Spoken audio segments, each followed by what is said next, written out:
la vidéo du jour 7 de ce challenge, nous avons vu ensemble les modèles VAE, Variational Auto Encoders. Ce sont des modèles de deep learning qui peuvent être utilisés pour pouvoir générer de nouvelles images et les images sont réalistes. Dans cette vidéo, on verra ensemble dans la pratique comment implémenter des VAE. On va mettre en place un projet de A à Z qui va constituer à développer un modèle de deep learning qui permet de générer des images. En plus, vous allez également voir dans cette vidéo comment, à partir d'une image qui est triste, on peut rajouter du sourire. Comment est-ce qu'on peut changer la couleur des cheveux d'une image grâce au deep learning. Salut, moi c'est Natacha et sur cette chaîne, on redécouvre le monde de la data. J'ai lancé récemment le challenge 30 Days of Generative AI où on fait ensemble le tour du monde de l'IA générative. Le challenge vous intéresse, vous avez 4 choses à faire. On s'abonne, on like, on commente, on partage et surtout, on active la cloche de notification pour ne pas rater les prochaines vidéos. Vous avez réalisé les actions? Let's go! Nous sommes sur mon notebook. On va maintenant voir ensemble la puissance des Variational Auto Encoders pour générer de nouvelles images. Avant de commencer, qu'est-ce que les VAE? Les VAE sont des modèles de deep learning déjà qui ont la structure présentée sur cette image. Ici, en input, on aura toutes les images qu'on souhaite analyser qui vont passer à travers ce qu'on appelle les encodeurs. Les encodeurs sont composés de plusieurs couches de convolution, des couches denses qui permettent de réduire progressivement les images. Via l'encodeur, on réduit progressivement la taille des images. Et ensuite, dans les VAE, contrairement aux auto-encodeurs, à chaque image, on va associer une distribution multivariée normale. Une distribution normale multivariée de paramètres mu, c'est-à-dire la moyenne, et sigma, l'écart type. On suppose que dans l'espace latent dans lequel on va projeter nos images, les différentes dimensions ne sont pas corrélées. C'est pour ça qu'ici, on met une distribution normale de moyenne mu et sigma. Ensuite, on va trouver un échantillon, c'est-à-dire sélectionner aléatoirement un point Z qui aura cette distribution. Et ce point Z-là, ce vecteur, pardon, va être passé au décodeur. Le décodeur, sa mission, c'est de récupérer cette information, ensuite décoder. Il y aura des couches de convolution transposées et des couches denses pour pouvoir agrandir progressivement l'image qui a été compressée. Et à la fin ici, on aura X chapeau qui est la reconstitution des images. C'est exactement ça, les VAE. On commence avec l'image originale, on réduit, ensuite on agrandit. C'est le principe de base des VAE. Avant d'entrer des images, les réduire, les agrandir pour pouvoir les reconstruire. Et c'est sur ce principe-là qu'on pourra générer de nouvelles images et on verra comment tout de suite. Pour pouvoir voir comment générer de nouvelles images avec les VAE, on va travailler avec une base de données populaire sur Kaggle. C'est la base de données Celebaface. Vous avez ici le lien pour télécharger la base de données et la mettre dans votre répertoire globalement. Et ici, la base de données, voici le site officiel si vous voulez les mises à jour et autres. Vous l'avez juste ici dans le notebook. Vous avez le lien dans le notebook. Première étape, on va commencer par importer les packages. Donc ici, j'ai mis l'ensemble des étapes qu'il faut pour réaliser un projet. Donc à chaque fois que vous avez un projet de machine learning, de deep learning ou autre, commencez toujours par mettre sur pied l'ensemble des étapes que vous devez suivre pour pouvoir réaliser ce projet. Et moi, je recommande souvent à tous ceux que je mentor de souvent adopter une approche quick and dirty. En gros, au début du projet, on fait le plan de A à Z. On a déjà une vision globale de tout ce qu'on a à faire. Ensuite, on remplit rapidement toutes les cases. Le produit, il est plutôt fini. Et enfin, on améliore. Cela permet d'éviter d'être bloqué à une étape. Ça, c'est essentiel. Donc, approche quick and dirty. On va rapidement, on remplit toutes les cases et ensuite, on perfectionne. Conseil gratuit, on peut continuer dans le projet. Première étape, on commence par importer les packages. Juste ici, en fait, on a l'ensemble des packages. Il y a également des fonctions qui ont été définies en local que j'importe juste ici. La deuxième étape, on commence par définir les paramètres du projet. Ici, l'image, la taille de l'image, le nombre de canaux. On en a 3 parce que les images sont de couleur. La taille du lot d'entraînement, 128. Le nombre de caractéristiques dans l'espace latent, ici c'est 64. La dimension de l'espace latent, ici on en a mis 200 parce que les visages, ce sont des éléments qui sont complexes. On ne peut pas les représenter dans un espace à 2 dimensions. Donc on va mettre 200 le plus possible, quoi. Ici, le taux d'apprentissage du modèle. Le nombre d'époques d'entraînement, ici on en a mis 10. En général, c'est recommandé entre 10 et 30, je crois. Le paramètre de régularisation, ici j'ai mis 2000, j'ai pris ce code dans un livre et justement dans le livre, il disait que ce paramètre c'était le paramètre le plus adapté. Mais n'hésitez pas à optimiser ce paramètre dans la vraie vie. Ici, on va définir en fait le dossier dans lequel on travaille. Ensuite, on va charger la base de données, l'ensemble des images. Pour pouvoir charger les images, ici, on utilise une approche particulière parce qu'on a une base de données qui est assez lourde et ça prend énormément de temps. C'est pour ça que je n'ai pas tout exécuté en direct. Mais on transforme ces images en objets TensorFlow de telle sorte que ça ne prend pas trop d'espace mémoire. C'est exactement ce qu'on fait ici.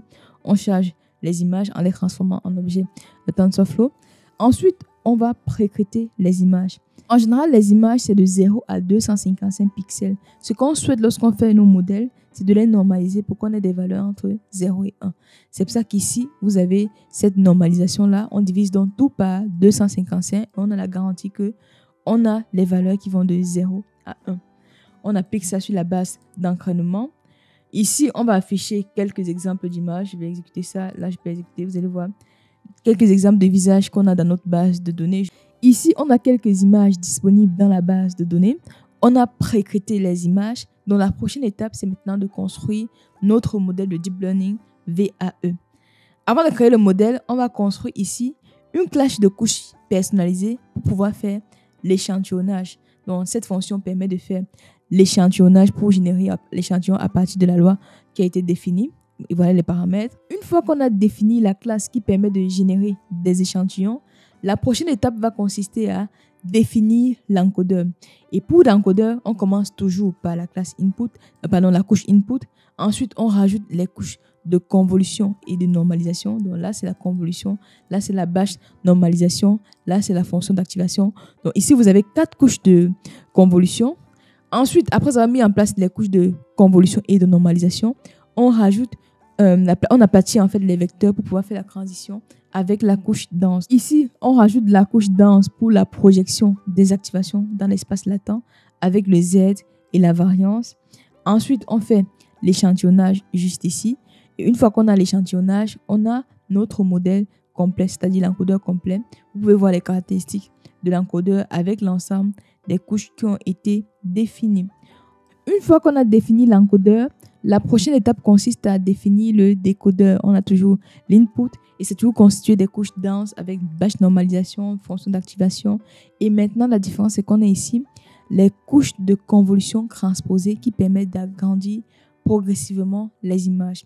Dans l'encodeur, en fait, on avait des couches de convolution qui permettent de réduire l'image. Mais ici, on a des couches de convolution transposées qui permettent de l'agrandir. Une précision ici, le décodeur dans un VAE, c'est le même que dans un auto-encodeur. On récupère toujours les dimensions, la projection dans l'espace latent et qu'on va agrandir progressivement avec des couches de déconvolution et les couches denses, comme vous l'avez vu juste ici. Donc là, c'est la définition du décodeur. Et en output, on a ici la fonction d'activation sigmoïde pour avoir le résultat final. Donc ici, on définit le modèle avec les inputs et les outputs.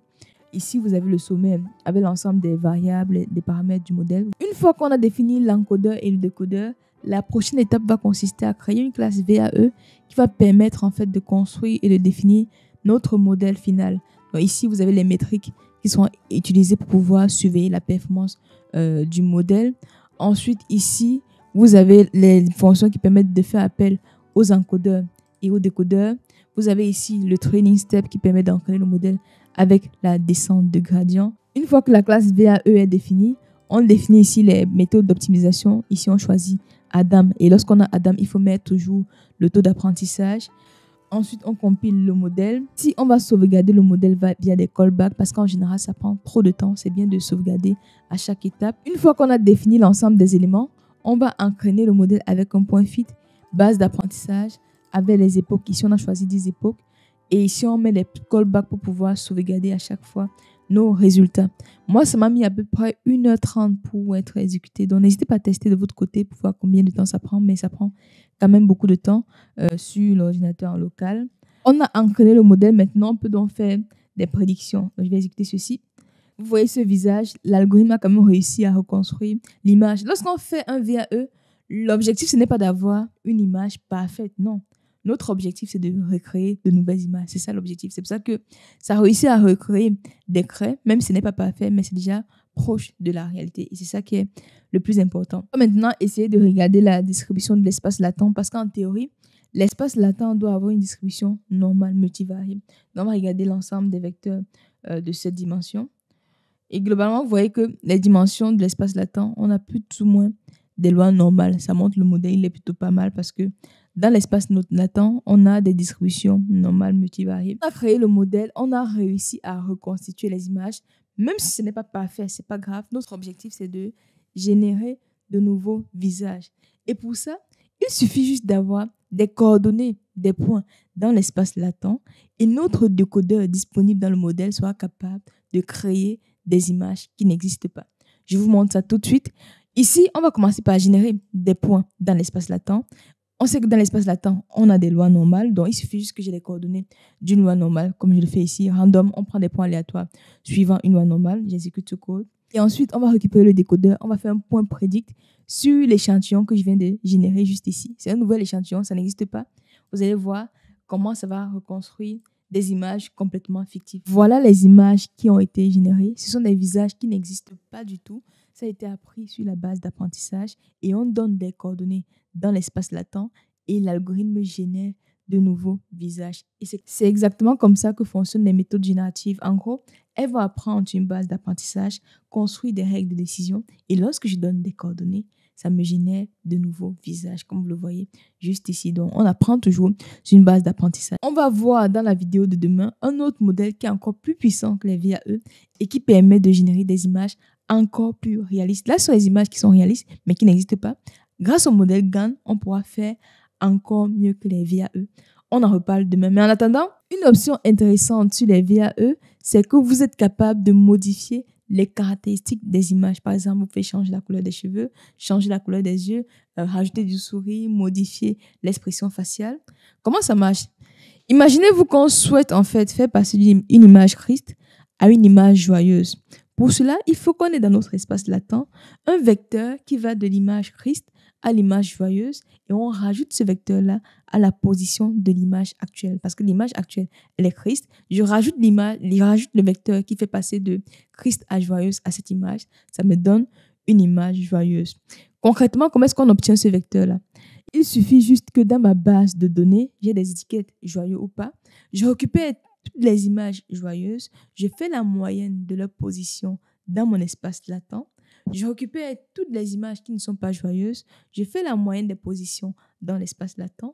Et justement, la position de moyenne d'image qui n'est pas joyeuse à moyenne image joyeuse me donne mon vecteur qui fait la transition. Je récupère ce vecteur de transition. J'ajoute aux coordonnées de mon image triste actuelle. Ça va me rendre l'image joyeuse. On voit ça tout de suite. Ce Python, comment ça marche. Ici, je récupère par exemple toutes les images joyeuses comme je le disais tout à l'heure. Ensuite, je vais créer justement ce vecteur qui fait la transition entre les différentes étapes. Et maintenant, je peux l'appliquer à des données aléatoires que je vais sélectionner. Vous allez voir comment la transition va se réaliser. Je l'ajoute. Bon, ça, c'est déjà souriant, donc ça ne marche pas trop. Mais par contre, ici, par exemple, elle ne sourit pas, la dame. Et progressivement, j'ajoute ici, j'enlève son expression faciale. Les 4 images ici, c'est l'opération où j'enlève l'expression faciale au départ. Ensuite, j'ajoute le sourire progressivement. Pareil ici. Ici, elle sourit déjà, donc ça ne marche pas trop bien. Mais en général, quand l'image n'est pas souriante, ça marche plutôt bien. Il faut qu'à la base, l'image ne soit pas souriante pour que l'opération fonctionne. Voilà ce que j'avais à partager avec vous. Maintenant, on va répondre au quiz du jour 7 du challenge. La première question était: quelle est la principale différence entre un VAE et un auto-encodeur standard? La bonne réponse était: un VAE modélise une distribution de probabilité dans l'espace latent parce qu'à chaque point, on attribue une loi normale multivariée. C'est très bien pour ceux qui ont trouvé la réponse. Deuxième question: quelle est l'une des hypothèses fondamentales du variational auto-encodeur concernant l'espace latent? La bonne réponse était: les dimensions de l'espace latent doivent être indépendantes et non corrélées. Bravo à vous qui avez trouvé la réponse. Pour ceux qui n'ont pas eu la réponse, comme toujours, on revoit la vidéo pour mieux comprendre ce qui s'est passé. Pour vous qui êtes arrivé jusqu'ici dans la vidéo, une question simple pour vous. À quoi servent les modèles VAE? Comme d'habitude, vos réponses en commentaire, ça aide l'algorithme de YouTube, ça aide la chaîne. Likez, commentez, partagez, faites tout ce que vous voulez. Et surtout, on se donne rendez-vous demain pour parler des modèles GAN. Prenez bien soin de vous et à demain pour la suite de ce challenge. Bye.